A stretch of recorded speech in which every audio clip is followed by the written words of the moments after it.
Karrigan, an incredible 2022 for you guys, but a tough end to the year. I wanted to see what you guys thought of it and how you reviewed it and what your mindset was on the team coming out into this season. Yeah, I mean, if I look over the whole season, I think we had 3 bad months out of 9, right? One of it was a month after the major, after Antwerpen, and then the beginning of the second part of the season. But I also think we showcase how strong this team is, because I think we ended the season on a higher note than it was in the middle. Like obviously 0-3 in Rio was like really bad, and then coming into the last 2 tournaments, we made a final and a semi-final, and eventually lost to 2 of the winners at the last 2 tournaments. So I have a good feeling about this year, but obviously the start of the season here in Blast is a little rough compared to how we ended it. Yeah, not how you would have wanted to start with it. But I want to touch on one thing you said in the HLTV interview, is that you said your approach to the team is only going to change 1% to 2%. It's more about getting the individual players activated. So this is more about the individual level overall of the team, because the structure and the system you have still works? I believe so. I don't think we changed anything really last year. We updated the playbook and we adjusted some things. Everyone knows their role in the team, and in my opinion, the top 3 in every single role of where the players are in the world, right? We just have to make sure we're on the same page. I think the first 3 months this year, I have to see how do we need to change our approach a little bit more. That's what I want to. But I want the individuals to be up in form before we start changing stuff. But the first 2 terms of year is always rough. Where are you? Are you landing good in the season? So yeah, for now we don't change anything. We do as we normally do, and then we have to see if we need to change anything. Obviously the resource needs to be there. Now, I know you guys have had some boot camps, done some boot camps before certain events. Coming into this, what was it looking like for you guys? How did you start the season?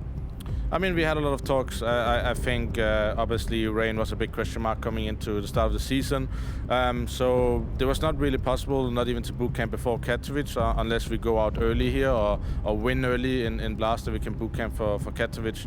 So yeah, the season is not starting as we want, but I mean, we have been in the same position 1 year ago. We're going to do the best we can in the given situation. So yeah, I'm trying to do everything to make everyone comfortable and happy, especially these first matches here in Blast. Very important to get a good feeling, winning or losing.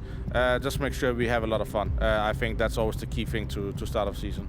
Yeah, when we see you guys smiling on the server, we know the other team's certainly in for trouble, that's for sure. Now, obviously you also lost Robin for this event at the beginning at least. How important is he to you guys and the team overall, and what kind of extra pressure does this put on you in particular?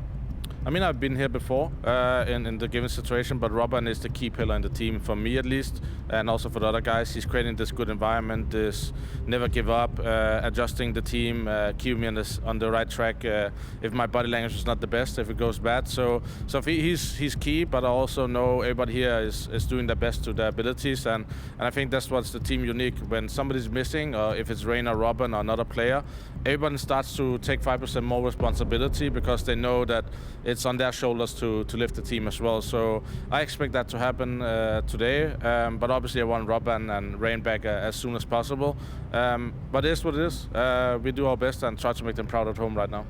Now, you already said it earlier on, you are probably the best person to get the best out of standing players and actually find success of them. But I saw your tweet go out, you're looking for players. Why Esitag? Why did he make sense for you? And kind of, what have you been able to even get ready in like, what, less than 24 hours? Yeah, I mean, the whole situation pretty rough, right? We had some kind of set plan in case of emergency, and we tried to put that in motion. It didn't happen. So yeah, suddenly waking up yesterday morning, seeing that Config could not play, obviously changed the whole thing of how we approach this.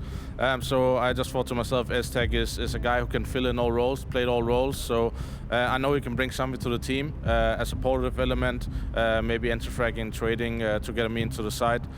So I think he brings something all around to the team, as we cannot find on a short notice one-to-one. I think Config was one-to-one player for Rain, where Esitag is more like filling out more gaps that some of the other players would. So I think that can help elevate the other guys in that play. But hopefully we can put Esitag in a comfort zone. As I told him, just play what you feel comfortable, don't overthink, just play your own game, and we try to figure it out together. But yeah, we had free practice at all, and I think it's fine, but obviously the way to kind of change what maps we wanted to play. Yeah, I can imagine, but you do seem to be the perfect player of slotting these new players in and making them feel comfortable, so hopefully you can succeed. But you've got complexity in the opening game, an easier opponent on paper, right? Would you see this as one you can at least warm up and maybe overpower on the individual level to give you guys some more time with all of this situation? I think yes and no. I think complexity can smell some water in the blood in the water. So we just have to make sure we're starting strong. The second we don't start to play with momentum or don't play with confidence, I think they will grab the opportunity as it's going to be a big win for them. So obviously, I think it releases some pressure with us not having a stand-in, and if I can turn the mentality into that in the game and my teammates, then I think it's going to be a hard game for them. But it has to be how we react as a team. I think the first 8-9 rounds, I'm going to see where the people are, how far they are in individual form, and how far we are as mental as a team. So yeah, it's my job and my duty today to make sure we are staying calm. And if we stay calm, I think we're going to win this game. But nobody should underestimate anyone right now, as we also saw with EG and Heroic yesterday.